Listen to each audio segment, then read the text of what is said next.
Kumar Singh ji emerald थे। 1.25 लाख की पे आउट थी उस समय। आज से 15 साल पहले की बात बता रहा हूँ, जुलाई 2005 में।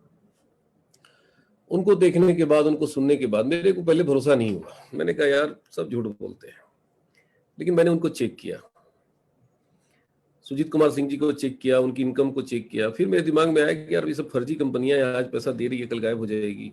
मैं बैंक की नौकरी करता हूँ, मेरा एक रेपुटेशन है, लोग मुझे एक सम्मान की निगाह से मुझे देखते हैं। और आज मैं उनको आरसीएम बताऊं, आरसीएम के बारे में बोलूं, और कल कंपनी चली जाएगी, कंपनी भाग जाएगी, तो मेरा वजूद क्या रह जाएगा, मेरा सम्मान क्या रह जाएगा, मेरी प्रतिष्ठा क्या रह जाएगी। और दोस्तों मैंने अपने भाई से बोला कि देखो काम तो करूंगा मैं, लेकिन कंपनी को चेक करो। आजकल 3rd फ्लोर 4th फ्लोर पे लोग एक ऑफिस खोल देते हैं और कहते हैं कि एक नई कंपनी खुल गई, और बहुत सारे लोग जाके उसमें मेंबर बन जाते हैं। तो मैंने अपने भाई से बोला कि देख पता लगाओ ये फैक्ट्री है कि नहीं, इसका प्लांट है कि नहीं, इसका खुद का मैन्युफैक्चरिंग प्लांट है कि नहीं, प्रोडक्शन है कि नहीं। क्योंकि 3rd फ्लोर वाला कभी भी बंद करके जा सकता है, लेकिन प्रोडक्शन फैक्ट्री और प्रोडक्शन प्लांट को कोई बंद नहीं कर सकता। तो मेरा भाई बोला कि यार मैं जानता हूं इस कंपनी के बारे में, fashion shooting setting private limited company का नाम है। चूंकि मेरा छोटा भाई टेक्सटाइल इंजीनियर है, इसलिए उस कंपनी से पहले से वाकिफ था। बहुत प्रयास किया। मैंने कहा कि देख मैं एक ही शर्त पे जुड़ूंगा कि कंपनी के बारे में पहले हमको इंफॉर्मेशन चाहिए। उसने कहा बोलो क्या इंफॉर्मेशन। मैंने कहा तुम जाके खुद पता करो, जाके देखो, कंपनी के मालिक से मिलो, कंपनी के वर्कर से मिलो, वहां के इंजीनियर से मिलो, तुम खुद भी इंजीनियर हो, वो बता देगा सही मैटर क्या है। बोला ज्वाइन करोगे ना। मैंने कहा सही चीज रहेगा तो जरूर जुड़ूंगा, गलत चीज रहेगा तो मैं नहीं जुड़ूंगा। देखिए दोस्तों ये बातें मैं क्यों बता रहा हूं, जुड़ने से पहले 100 बार चेक कीजिए, हर चीज को चेक कीजिए। मैंने साबुन को चेक किया, चाय पीकर चेक किया, आरसीएम की प्लान को चेक किया, सुजीत कुमार सिंह जी को चेक किया, कंपनी को चेक किया, कंपनी के मालिक को चेक किया, और सब कुछ चेक करने के बाद मैंने डिसीजन लिया कि मुझे आरसीएम करना है। 26 जुलाई 2005 को मैंने स्टार्ट किया आरसीएम, डेट के साथ मैं बता रहा हूं। 26 जुलाई 2005 को मैंने शुरू किया, और 31 तारीख को मेरी 20,000 का बिजनेस था, मात्र 5 दिन के अंदर। हालांकि 20,000 का स्लैब मेरा छूट गया था पहली बार, 19,996 हुआ था, 4 बीबी से छूट गया था। 6वें महीने मेरी 22,000 की चेक थी आरसीएम से। ध्यान से सुनिए भाई साहब, 6वें महीने, जुलाई में मैंने स्टार्ट किया, जनवरी की चेक मेरी 22,000 की थी। पार्ट टाइम में नौकरी करते हुए, ऐसा नहीं था कि मैंने यूनियन बैंक की नौकरी छोड़ के किया। 2 साल तक हमने पार्ट टाइम किया। 10 से 5 बहुत टाइट मेरा वर्क होता था बैंक के अंदर। आज से 15 साल पहले बैंकों में मैनुअल वर्किंग होती थी, फिजिकल वर्किंग होती थी। उस समय एटीएम मशीन नहीं थे, उस समय ऑनलाइन बैंकिंग नहीं था, उस समय सारा काम हाथ से होता था। आपको 100 रुपए की अगर जरूरत पड़ती थी तो आप बैंक में लाइन में लगते थे, विड्रॉल पे साइन करते थे। याद कीजिए, हम लोग भूल जाते हैं। तो उस समय बहुत ज्यादा रश हुआ करता था मेरे बैंक में। कोई ऐसा दिन नहीं था जिस दिन 500, 600, 650, 700 लोगों को मैं हैंडल नहीं करता था। डेली कुर्सी पे बैठ के काम नहीं करते थे, खड़ा होकर काम करते थे, चूंकि एम्प्लॉय की बहुत शॉर्टेज थी बैंक में। और उस स्थिति में हमने आरसीएम की भी शुरुआत की। मुझे आज भी याद है कि मैंने शुरू किया और अगले महीने मेरी मैडम का पैर टूट गया, फ्रैक्चर हो गया। मेरे सीनियर ने पूछा धर्मेंद्र जी कितना काम, टारगेट क्या है आपका? मैंने बोला सर रॉयल्टी करूंगा। बोले यार रॉयल्टी के लिए कितना करना पड़ता है? मैंने कहा सर 4,65,000। उन्होंने कहा कि यार 4,65,000 कैसे कर दोगे, छोटा टारगेट लो। मैंने कहा सर मैं 25 लाख 30 लाख रुपए की नोट गिनता हूं, 4 ही 65 तो करना है, कौन सा बहुत बड़ा चीज है। मेरे सीनियर ने बोला ठीक है। हालांकि नहीं हो पाया, वाइफ का फ्रैक्चर हो गया पाँव में, घर भी देखना पड़ा। माँ बाबूजी आए, 10 दिन आके रह के चले गए। छोटा बच्चा था, उसको नहलाना धुलाना, स्कूल पहुंचाना, मैडम की देखभाल करना, घर का सब सफाई करना, फिर बैंक जाना, दिन भर काम करना, फिर आरसीएम करना। फिर भी मेरी 40,000 की बिजनेस हुई। 4,65 तो नहीं हुआ, लेकिन 40,000 हुआ। फिर मेरे सीनियर ने पूछा धर्मेंद्र जी कितना टारगेट? फिर मैंने बोला सर मैं रॉयल्टी करूंगा। हालांकि पाँव फ्रैक्चर होता है तो आपको पता है कि 1 महीने में ठीक नहीं होता, दूसरे महीने में मैडम मेरी बेड पे थी, लेकिन फिर भी मैंने 4 65 का टारगेट दिया। फिर मेरे अपलाइन ने कहा कि अरे यार छोटा टारगेट लो। मैंने कहा सर छोटा मैं सोचता ही नहीं हूँ, ये मेरी फितरत है, ना मैं छोटा देखता हूँ, ना छोटा सोचता हूँ, ना छोटा बोलता हूँ।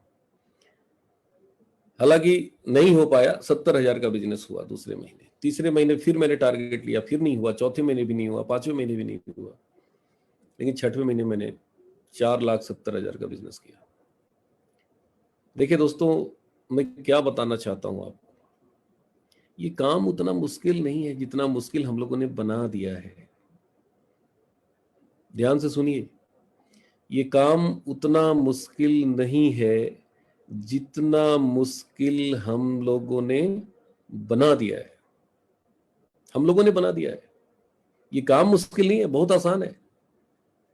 हम में से ज्यादातर लोग गलती क्या करते हैं कि 2 4 बार प्रयास करते हैं, 2 4 10 लोगों से मिलते हैं, 2 4 10 लोग मना कर देते हैं, तुरंत घर में आके डिसीजन पर शंका करते हैं, डाउट्स करते हैं, करें कि ना करें, बड़ा मुश्किल है, कोई सुनता ही नहीं, कोई जुड़ता ही नहीं। 99% लोगों की कहानी मैं बता रहा हूं। मेरे को आज तक समझ में नहीं आया कि आरसीए में मुश्किल है कहा भाई। चूंकि हमारे भाई लोग ज्यादातर आरसीए में वही लोग हैं जो बेरोजगार हैं, जिनको 5,000 10,000 20,000 रुपए के लायक सरकार ने नहीं समझा। आज ज्यादातर साथी वही लोग हैं। बुरा मत मानिएगा, मेरी बातें थोड़ी कड़वी हो लगेगी आपको, लेकिन गले के नीचे उतार लेंगे तो बहुत आगे निकल जाएंगे, और गले के नीचे नहीं उतार पाए तो फिर भैया बैठे रहिए, चिंता करते रहिए, सोचते रहिए, कुछ नहीं होने वाला है। सत्य कड़वा होता है, और सत्य यही है कि हमारे भाई लोग ज्यादातर आरसीए में वही लोग हैं, 90% से भी ज्यादा संख्या उन लोगों की है जिन लोगों को कोई रोजगार नहीं मिला, कोई काम नहीं मिला, कोई रास्ता ही नहीं दिख रहा है, तो मजबूरी में बेचारे आरसीएम कर रहे हैं। कोई उपाय नहीं है, इधर उधर झांकते हैं, दाहिने बाएं आगे पीछे, फिर आ जाते हैं यहाँ, फिर यहाँ कठिन लगता है, फिर झांकते हैं अगल बगल बाहर, फिर कुछ नजर नहीं आता, फिर आ जाते हैं यहाँ। ज्यादातर लोग की कहानी यही है, मन नहीं बना पा रहे हैं, डिसीजन नहीं ले पा रहे हैं, संकल्प शक्ति नहीं है, करना तो चाहते हैं लेकिन करने की साहस नहीं है, हिम्मत नहीं है, घर से निकलना तो चाहते हैं लेकिन घर से निकल नहीं पाते। कारण क्या है? कारण है विश्वास की कमी, भरोसे की कमी। और भरोसा क्यों नहीं है? भरोसा इसलिए नहीं है क्योंकि कभी मेहनत किया नहीं, काम किया नहीं। जिंदगी में काम करेंगे तभी तो भरोसा आएगा। जब भरोसा है ही नहीं, काम ही नहीं किए, भरोसा नहीं है, तो फिर रिजल्ट नहीं आएगा दोस्तों। चूंकि मैं बैंक की नौकरी कर रहा था और सुबह 8 बजे घर से मैं निकल जाता था, 30 किलोमीटर मैं जाता था ऑफिस और 30 किलोमीटर वापस आता था, 60 किलोमीटर डेली अप डाउन करते थे। सुबह 8 बजे मैं नहा धोहा के रेडी होके घर से निकल जाया करता था। 8 बजे मेरी 8:30 में ट्रेन थी, स्टेशन से ट्रेन पकड़ते थे, पास बनवा रखे थे, और ऑफिस से घर, घर से ऑफिस, ऑफिस से घर, घर से ऑफिस, ऑफिस से घर 12 साल से कर रहे थे। बैंक में कभी कुर्सी पे बैठ के काम नहीं किए, इतनी भीड़ होती थी ना, हमेशा खड़ा होकर काम किए। और मेरी सैलरी कितनी थी जब आरसीएम बिजनेस आया था? उस समय मात्र 15,956 रुपए मेरी सैलरी थी, और वो 15,956 पहुंचने के लिए 10 साल मेहनत किया मैंने। जब मेरी 10 साल पूरी हो गई थी तब मैं आरसीएम ज्वाइन किया था, और 2 साल मैंने पार्ट टाइम किया, नौकरी करते हुए किया, टोटल 12 साल नौकरी की। सोच के देखिए, 16,000 की सैलरी पहुंचने में 10 साल लग गए, और वो नौकरी भी खैरात में नहीं मिली, बहुत पढ़ाई की। All India banking service recruitment board का एग्जाम हुआ, 17 लाख लड़के एग्जाम में बैठे थे, 17 लाख, और मात्र 150 चुने गए थे, और उसमें मैं भी था। आप सोच के देखो आप। और कमाल की बात मैं बताऊं, फर्स्ट अटेम्प्ट में मैंने एग्जाम क्वालिफाई किया, पहली बार। दूसरी बार तीसरी बार नहीं, पहली बार। ज्यादातर लोग कंपटीशन इसलिए देने जाते हैं कि सवाल देखते हैं कि सवाल का पैटर्न क्या है, क्वेश्चन किस तरह का लेवल का पूछता है। लेकिन मैं पहली बार गया था बीएससी पार्ट 1 का एग्जाम छोड़कर। मुझे सेलेक्ट होना है, मुझे नौकरी करनी है। क्यों? घर की आर्थिक स्थिति अच्छी नहीं थी, 5 भाई 1 बहन, 6 बहनों का प्यार परिवार था, कमाने वाला कोई नहीं था, बाबूजी किसान थे, खेती बाड़ी कराते थे, बहुत स्थिति खराब थी, खाली पर मैं स्कूल गया हूं। दिमाग में बस एक ही चीज चल रहा था कि मुझे जल्दी से नौकरी करनी है। मेरा नंबर 5वां था, मेरे से 4 बड़े थे, 3 बड़े भाई और 1 बहन बड़ी और 1 छोटा भाई मेरा। मेरे दिमाग में बस एक ही चीज चल रहा था, जल्दी नौकरी करना है। क्यों करना है? क्योंकि घर की आर्थिक स्थिति अच्छी नहीं थी। मैं अपने बाबूजी की मदद करना चाहता था।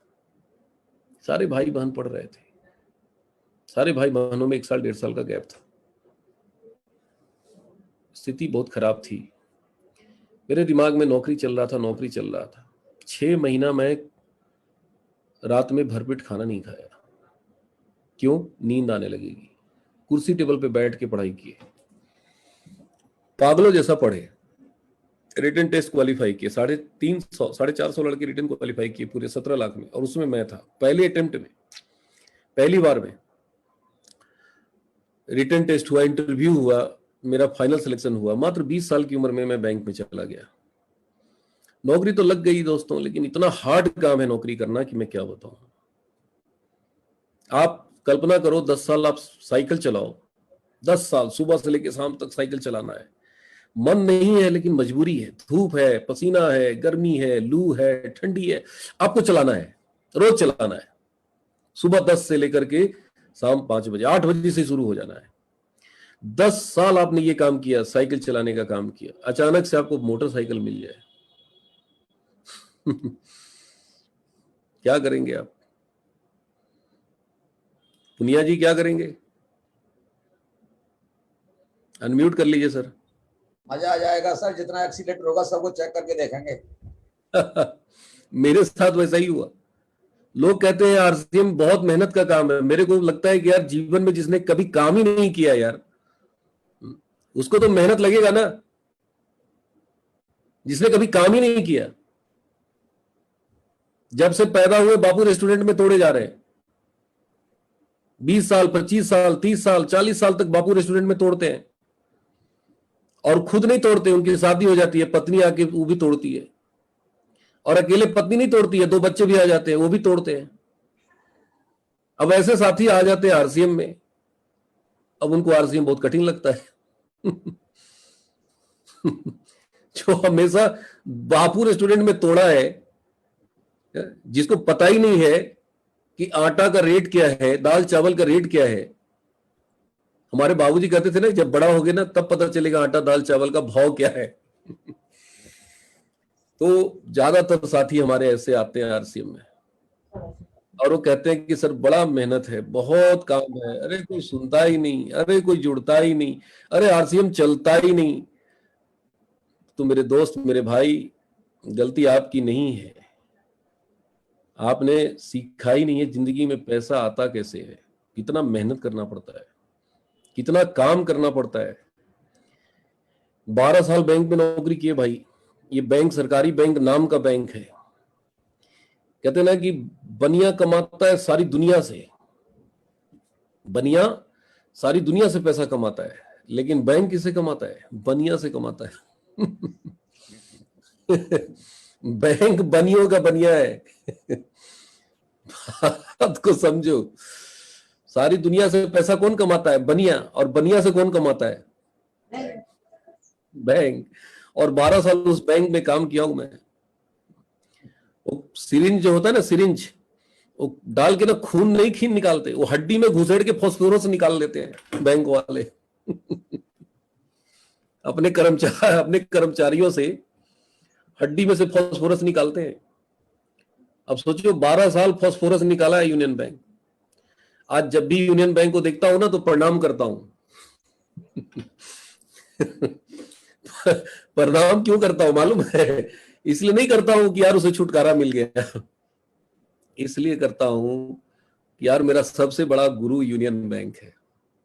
उसने जो मेरे को सिखाया, मैं क्या बताऊं, जीवन में मैं कहीं नहीं सीख पाया। हार्ड वर्क, पंडित जी बोलते हैं ना, वर्क एंड हार्ड वर्क, क्या होता है अंतर? काम, the assigned work is, assigned duty is work, but unassigned work is hard work.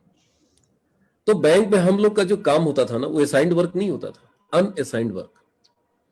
अब पता चला, एक मुलायम सिंह यादव जी चीफ मिनिस्टर थे हमारे उत्तर प्रदेश के, उन्होंने घोषणा कर दिया कि बेरोजगार लोगों को बेरोजगारी भत्ता देंगे उसी टाइम में लेकिन खाता खुलवाना पड़ेगा, जितने बेरोजगार हैं उनको खाता खुलवाना पड़ेगा।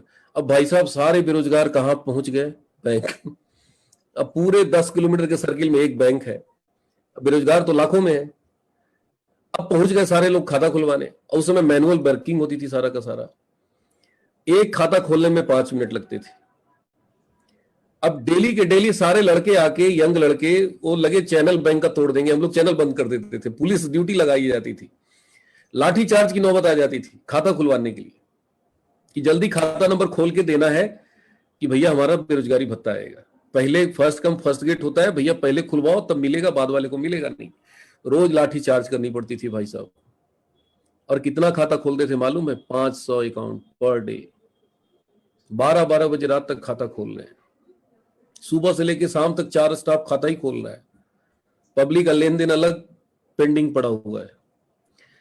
तो इतना हार्डवर्क बैंक ने कराया, इतना काम करवाया, इतना काम करवाया कि मैं क्या बताऊं। आज तक मेरे को आरसीएम में यह समझ में नहीं आया कि यहां पे हम काम क्या करते हैं। और पैसा हजारों में नहीं, लाखों में इनकम है। स्टार रूबी की इनकम मेरी 8.25 लाख रुपया है, 8,25,000। आज मेरी माताजी टेक्निकल हैं, मेरी पत्नी टेक्निकल है, मैं खुद भी टेक्निकल हूं। अब न माताजी काम करती है न पत्नी काम करती है, काम तो हम करते हैं। यार देखो मैं क्या बताना चाहता हूं यार, ज्यादातर लोग हमारे जो है ना, बुरा मत मानना मेरे भाई, पैसा कमाने की भूख नहीं है, तड़प नहीं है। इस बिजनेस में मैं क्यों आया? दाल रोटी के लिए नहीं आया। दाल रोटी तो मैं था ही, बैंक में चल ही रहा था। मैं यहां पे आया पैसा कमाने, मुझे अमीरी चाहिए थी। मैं बैंक में नोट गिनता था, नोट गिनते थे, सुबह से लेकर शाम तक गिनते थे। उस समय नोट काउंटिंग मशीन नहीं होती थी, ये रीढ़ की हड्डी दर्द करता था नोट गिनते गिनते। उस समय लाल लाल वाली नोट थी 1,000 वाली। मैं क्या करता था कि 1,000 की गड्डी बना के जेब में रख लेता था, दोनों जेब में। और जब भी खाली थोड़ा सा होते थे तो बैंक में घूमते थे। तो मेरा जो कैश प्यून था, चपरासी था, जो कैश डिपार्टमेंट देखता था,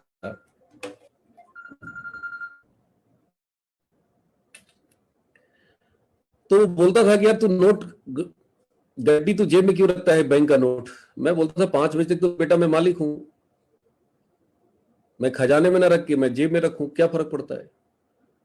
तो बोलता था जेब में रखने से क्या होता है? मैंने कहा यार देखते हैं, महसूस करते हैं कि जेब में डाल के 1,000 की गड्डी चाल बदलती है कि नहीं। और मैं बताऊं, जब 1,000 की गड्डी इस जेब में, 1,000 की गड्डी इस जेब में, 2 लाख रुपए जैसी जेब में आते थे ना, तो मेरी चाल बदल जाती थी। मैं बिल्कुल गंभीर होकर चलने लगता था, भारी भारी चलने लगता था, बड़ा सीरियस हो जाता था। तो मेरे बैंक के साथी बोलते थे कि यार हाँ यार तेरी चाल बदल जाती है, ये जैसी गड्डी जाता है तेरी जेब में तो क्या हो जाता है? मैं कहा यार पता नहीं क्या हो जाता है। तो हमारे बैंक के साथी हंसते थे, बोलते थे यार धर्मेंद्र ये नोट हम लोग के लिए कूड़ा कचरा है, ये किसी काम का नहीं है, रख दो, खजाने में रख दो। बाहर जाओगे ना बैंक के बाहर, तो ये बैंक वाले पकड़ के जेल में डाल देंगे। मैं बोलता था यार बाहर नहीं जाऊंगा, मैं औकात अपनी जानता हूं, लेकिन ये नोट कैसे कूड़ा कचरा हो जाएगा यार? इसकी कीमत 1 लाख है, हमारे लिए भी 1 लाख है। वो बात अलग है कि हम इसको ले नहीं सकते, घर नहीं ले जा सकते, लेकिन है तो ये 1 लाख, इसकी वैल्यू तो है। देखिए दोस्तों मैं क्या बताना चाहता हूं, हम जीवन में जो चीज पाना चाहते हैं, कभी महसूस किया है, कभी महसूस किया है कि 1 लाख की गड्डी जिस दिन आपके जेब में रहे, क्या फीलिंग होगी, क्या महसूस करेंगे? आज मैं करता हूं इन कामों को। आज मैं 40 लाख की गाड़ी से चलता हूं, इंडिवर गाड़ी मैंने लिया है। अभी जिस फ्लैट में मैं हूं इसकी कीमत 1 करोड़ है। और मैं जेब में नहीं लेके घूमता हूं, हाथ में लेके घूमता हूं। ये देखो मेरा ये जो ब्रेसलेट है ना, ये गोल्ड का ब्रेसलेट है, गोल्ड और डायमंड लगा हुआ है। आज के डेट में इसकी 4.5 लाख रुपए प्राइस है, 4,50,000। गले में भी मैंने चेन पहन रखा है, मोटा मोटा सा चेन। ये पुराने शौक है भाई, क्या मैं करूं? देखो मैं आप लोगों को दिखा रहा हूं, देखो आरसीएम की ताकत, ये आरसीएम की ताकत है।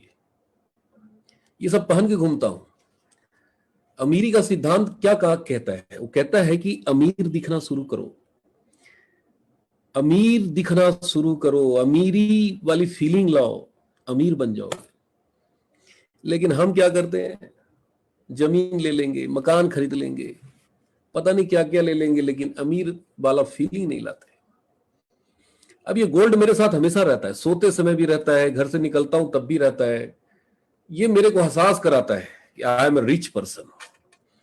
और एक बार जब अमीरी आपकी फीलिंग में आ गई ना, भगवान कसम, इस धरती पर कोई पैदा नहीं हुआ जो आपको उखाड़ दे। आप बड़ों बड़ों को उखाड़ दोगे, लेकिन आपको कोई उखाड़ना तो दूर हिला नहीं पाएगा। कोई माई का लाल पैदा नहीं हुआ है जो आपको कामयाब होने से रोक दे। स्टार भी तो बहुत छोटा लेवल है यार, बहुत छोटा लेवल है। तोड़ फोड़ दोगे, पूरा का चीर फाड़ के रख दोगे। प्रॉब्लम क्या है, सबसे बड़ी समस्या क्या है, हम गरीबी लेके घूमते हैं। हम गरीबी की फीलिंग लेके घूम रहे हैं। जूता फटा हुआ है, कई लोग जूता से पैर निकालते हैं, उसमें से बदबू निकलती है, अंगूठा बाहर आ जाता है, और हम लाखों करोड़ों की बात करते हैं। दुनिया को बता रहे कि मैं करोड़पति बना दूंगा, आरसीएम से करोड़पति बन जाओगे। सामने वाला अंगूठा देखता है, वो बोलता नहीं है कुछ। मेरी सारी कहानी अंगूठा कह रही है उसको, चीख चीख के बता रही है कि बेटा तेरी औकात क्या है, तेरी हैसियत क्या है। और हम सामने वाले को लाखों और करोड़ों की बात कर रहे हैं। तो बीसी छाबड़ा जी बोलते हैं करोड़पति बन के जाओ ना, भिखारी बन के क्यों जाते हो? फॉर्मूला करोड़पति लेके बनाने का घूम रहे हो लेके, लेकिन जा रहे हैं भिखारी बन के। तो खाली हाथ जाओगे तो खाली हाथ आओगे। प्रकृति का नियम है, जो बोएंगे काटेंगे। तो फॉर्मूला बहुत सिंपल है। मैं बैंक में नौकरी करता था ना, तो उस समय मुझे लगता था कि यार नोट के खान में हूं, ठीक है मेरा नहीं है, लेकिन फीलिंग तो लाओ, देखो तो सही, महसूस तो करो, लगता कैसा है। वो 12 साल मेरे से जो बैंक नोट गिनवाया है ना, भगवान कसम, वो सारा नोट मैं आरसीएम से बनाऊंगा। जितना नोट गिनवाया है बैंक, उतना नोट मैं बनाऊंगा। लोग कहते हैं आरसीएम में पैसा नहीं है, पैसा तो बहुत है यार। इतना पैसा है ना, इतना पैसा है, जीवन खत्म हो जाएगी, लूटते लूटते थक जाओगे। ये पैसा खत्म नहीं होगा भाई, कुबेर का खजाना है ये। आरसीएम में पैसा तो बहुत है, लेकिन आप में ताकत है, उठाने की गट्स है, आप में क्षमता है, आपके अंदर आग है। आरसीएम को चेक मत करो, खुद को चेक करो। जब तक आपके अंदर आग नहीं होगी, जब तक आपके अंदर इरादे फौलादी नहीं होंगे, आपको पंखे की हवा चाहिए, आपको पसीना निकलता है, आप घर से निकल नहीं पाते, आपको आराम चाहिए, आपको टीवी देखना है, आपको रिश्तेदारी निभाना है, शादी करनी है, करवानी है लोगों की, पता नहीं कहां कहां हम अपना दिमाग लगाए हुए हैं, और करोड़पति भी बनना है। नहीं हो पाएगा दोस्तों। जिंदगी में अगर अमीर बनना है तो अमीरों वाली सोच पैदा कीजिए। एक आदमी अमीर बाद में बनता है, लेकिन अमीरी उसकी सोच में पहले आ जाती है। कहीं ना कहीं मेरे अंदर अमीरी की सोच थी, बड़ा बनने की भूख थी। मैं नौकरी से खुश नहीं था। मैं आपको सच्ची बता दूं, मैं कभी नौकरी से खुश नहीं था। इसलिए नहीं था कि बड़ा मेहनत था, इसलिए खुश नहीं था क्योंकि वहां पैसा नहीं था, रिवार्ड नहीं था, रिजल्ट नहीं था। और आरसीएम में आके मैं इसलिए खुश हूं ना, यहां रिवार्ड है। यहां आप जितना मेहनत करेंगे ना, उतना आपको बड़ा रिवार्ड मिलेगा। जितना काम करेंगे ना, उतना बड़ा रिवार्ड मिलेगा। जितने विश्वास के साथ घर से बाहर निकलेंगे ना, उतने बड़े परिणाम निकलेंगे। हम घर से निकल तो रहे हैं, लेकिन कितने बजे निकल रहे हैं? 10 बजे निकल रहे हैं, 9 बजे निकल रहे हैं। ड्यूटी की जैसे नौकरी करने जाते हैं हम भी आरसीएम में, क्या करते हैं, ड्यूटी करते हैं, ड्यूटी। तो भैया आरसीएम ड्यूटी नहीं है, ये तो कंपनी आपको पार्टनर बना रही है, 45% के मालिक है। और नौकरों का टाइम होता है काम करने का, मालिक का कोई टाइम नहीं होता है। मालिक का कोई टाइम नहीं होता है। मालिक तो जब जागता है उठ काम में लग जाता है। वो घड़ी देख के काम नहीं करता है, उसके जुनून में काम होता है, उसके पैशन में काम होता है। उसकी जाति, उसकी धर्म, उसकी मजहब, हर चीज काम है।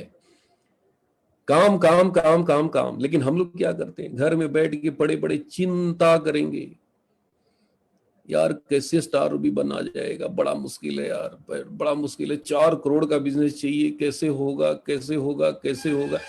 दिन रात घर में बैठ के कैसे होगा कैसे होगा कैसे होगा, चिंता चिंता चिंता चिंता। तो भाई साहब, चिंता इंसान को चिता तक ले जाती है। ध्यान से सुनिए, चिंता इंसान को चिता तक ले जाती है। चिंता करेंगे तो चिता पे पहुंच जाएंगे, और चिता पे जाएंगे तो वहां पे लोग फूंक देंगे आपको। जिंदा वापस नहीं आने देंगे। आरसीएम में भी ज्यादातर लोग फूका जाते हैं। उनकी सोच, उनके सपने, उनकी अमीरी की तमन्ना सब दुनिया फूक देती है। दुनिया वाले लोग फूक देते हैं। क्यों फूक देते हैं? क्योंकि हम चिंता करते हैं। क्या करते हैं? चिंता करते हैं। और चिंता करते हैं तो कहां पहुंच जाते हैं? चिता पे पहुंच जाते हैं। और चिता पे पहुंच जाते हैं तो दुनिया वाले लोग क्या करते हैं? फूक देते हैं।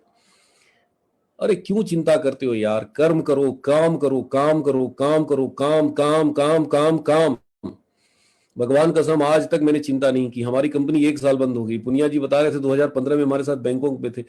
हम लोग बैंकॉक में थे, लेकिन उससे पहले हम लोग धरना में थे। जयपुर में धरना धरना याद है पुनिया जी? Yes sir. धरना प्रदर्शन में हम लोग साथ में बैठते थे। पुनिया जी साथ में रहते थे। कहते थे क्या धर्मेंद्र भाई क्या होगा? मैं बोलता था अरे पुनिया भाई हम लोग बढ़िया काम कर रहे हैं, संघर्ष कर रहे हैं, कीमत चुका रहे हैं यार, जरूर हम लोग बहुत आगे जाएंगे। ये आरसीएम वापस आएगी और हम लोग करेंगे। सोचिए लोगों का बिजनेस नहीं बढ़ता है, लोग चिंता में आ जाते हैं। लोगों के डाउनलाइन छोड़ के चले जाते हैं, लोग चिंता में आ जाते हैं। बिजनेस डाउन हो गया, लोग चिंतित हो गए। अरे यार कैसे होगा? पिकअप सेंटर बंद हो गया, अरे यार कैसे होगा? आरसीएम बाजार खुल के बंद हो गया, कैसे हो गया? दूसरी कंपनी वाले आके तांडव मचाते हैं, अरे यार कैसे होगा? हम लोग चिंता में आ जाते हैं। लेकिन जरा सोचिए गहराई से कि आपके लीडर पुनिया जी, कंपनी बंद थी, कंपनी के मालिक जेल में थे, अखबारों में छाप दिया गया था कि आरसीएम के मालिक 2000 करोड़ रुपया लेकर फरार। आरसीएम ने किया 2000 करोड़ का घोटाला, फ्रंट न्यूज थी सारे अखबारों में, पूरे हिंदुस्तान के अखबार के फ्रंट पेज पे छपा। कंपनी के मालिक को जेल में डाल दिया गया। और हम लोग जाके क्या कर रहे थे? आंदोलन कर रहे थे, चालू करो, चालू करो, आरसीएम को चालू करो। विदेशी को धोखा, स्वदेशी को धोखा, विदेशी को मौका। नहीं चलेगी, नहीं चलेगी। राजस्थान सरकार हाय हाय हाय हाय हाय। और कितना दिन चला मालूम है? 150 दिन, 70 दिन। हम तो, मैं खुद बैठा था, पुनिया जी कहते थे यार क्या करेंगे घर जाके, यार अब तो यही मर जाएंगे हम लोग, समाधि ले लेंगे। सोचो मेरे भाई, गहराई से सोचो कि आपके बिजनेस नहीं चलता, लोग छोड़ देते हैं, आप डर जाते हैं। हमारी कंपनी गायब थी, कंपनी के मालिक को जेल में डाल दिया गया, अखबारों में इतना भीषण निगेटिविटी के माहौल में। और हम क्या कर रहे थे? पुनिया जी क्या कर रहे थे? अरे आपको तो गर्व होना चाहिए कि आपकी अपलाइन ऐसे मिले। एक बार पुनिया जी के लिए जोरदार तालियां बजाइए, बिग हैंड। मैं इनको सैल्यूट करता हूं, ये मेरे रियल हीरो हैं। मेरे निगाह में एक स्टार रूबी और सफायर कुछ नहीं होता। अरे पका पकाया खाने के लिए सब आ जाते हैं जी, लेकिन जो खाना बनाने से पहले जो प्रक्रिया करता है ना, जो खेतों में अनाज छींट के और काट के और उसको घर में ला के जब बंद करता है ना उसको अनाज की कोठी में, असली हीरो वही है। और पुनिया जी हमारे वही है। स्टार रूबी कुछ नहीं होता है। सोचिए कंपनी के कितने वफादार और कितने मजबूत पिलर हैं, और इनके साथ अगर आरसीएम नहीं किया और स्टार रूबी नहीं कर पाए तो भैया अगले जन्म में भी कोई ऐसा आदमी नहीं मिलने वाला। देखिए हम लोग क्या करते हैं ना, कई साथी कमियां ढूंढते हैं। अरे हमारा अपलाइन तो ऐसा है, हमारा अपलाइन तो वैसा है। अरे भैया बाबूजी में कभी कमी ढूंढते हैं क्या? हमारे बाबूजी ने हमें जन्म दिया, पाल पोस के बड़ा किया, वो हमारे लिए दुनिया के सबसे बड़े हीरो हैं। वो मेरे आइडियल हैं, वो मेरे आदर्श हैं। उनको मैं हर दिन याद करता हूं। इस दुनिया में नहीं है वो, क्योंकि इस धरती पर मुझे लाया, जन्म दिया, पाल पोस के बड़ा किया, त्याग किया हमारे लिए। उनका कोई जगह ले सकता है क्या? इस बिजनेस में अपलाइन आपके बिल्कुल पिता के समान है, और अपलाइन का कोई जगह नहीं ले सकता, कोई सोच नहीं सकता। लेकिन हम डाउनलाइन क्या करते हैं? हम अपने बाप में ही कमियां निकालने लगते हैं। हमारा बाप ही खराब है। मैं हैरान रह जाता हूं, अरे जिसका बाप खराब है उसका बच्चा कैसे अच्छा हो सकता है यार? जहां से हमारा उद्गम हुआ, जहां से हमारी अस्तित्व में मैं आया, और वही उद्गम स्थल खराब है। नहीं दोस्तों, आज के बाद ये काम गलती से भी मत करिए। रोज पुनिया जी को नमन करिए, रोज सुबह उठिए और पुनिया जी को धन्यवाद दीजिए, आशीर्वाद दीजिए, आशीर्वाद मांगिए कि हे पुनिया जी आप हमें आशीर्वाद दीजिए। आपकी वजह से आज मैं यहां हूं, आपकी वजह से मैं आरसीएम में हूं, आपकी वजह से आरसीएम है। ये कोई मामूली लोग थोड़ी है। और मैं तो बोलता हूं जो लोग सोचते हैं ना मामूली, वो लोग मामूली होते हैं। मेरी नजर में पुनिया जी हीरो हैं, स्टार हैं, और मैं इनको सत सत नमन करता हूं। रियल हीरो हैं ये, इनकी कोई कंपैरिजन नहीं है, इनकी कोई तुलना नहीं है। तो बहुत सारी चीजें हैं दोस्तों। मैं बस एक ही चीज बोलूंगा कि ये नेटवर्क मार्केटिंग सिर्फ पैसा कमाने का जरिया नहीं है। पैसा तो एक माध्यम है, पैसा तो एक रास्ता है। जब तक आप पैसा नहीं कमाते ना, तब तक पैसा ही पैसा दिमाग में जाता है, और इसीलिए हम लोग पैसा पैसा की बात भी करते हैं। लेकिन हकीकत बता दें, आज ये जो ग्रुप है ये मेरी ग्रुप नहीं है। आपके काम करने से मेरे को 1 रुपया फायदा नहीं मिलेगा। तो फिर मीटिंग क्यों कर रहे हैं? पुनिया जी की जय जयकार क्यों कर रहे हैं? सबसे बड़ी सेवा है, लोगों को आगे बढ़ने में मदद करिए। कोई फर्क नहीं पड़ता यार मेरे पास क्या आता है। ये मेरा मेरा मेरा जो करते हैं ना हम लोग जीवन में, इसीलिए तो पिछड़ जाते हैं। आज से मेरा मेरा मत करिए। जो भी आरसीएम का कहीं भी मिले उसको गले लगाइए, उठाइए, बोलिए यार मेरा कंधा है। कौन सा ग्रुप से हो, किस टीम से हो, कोई फर्क नहीं पड़ता।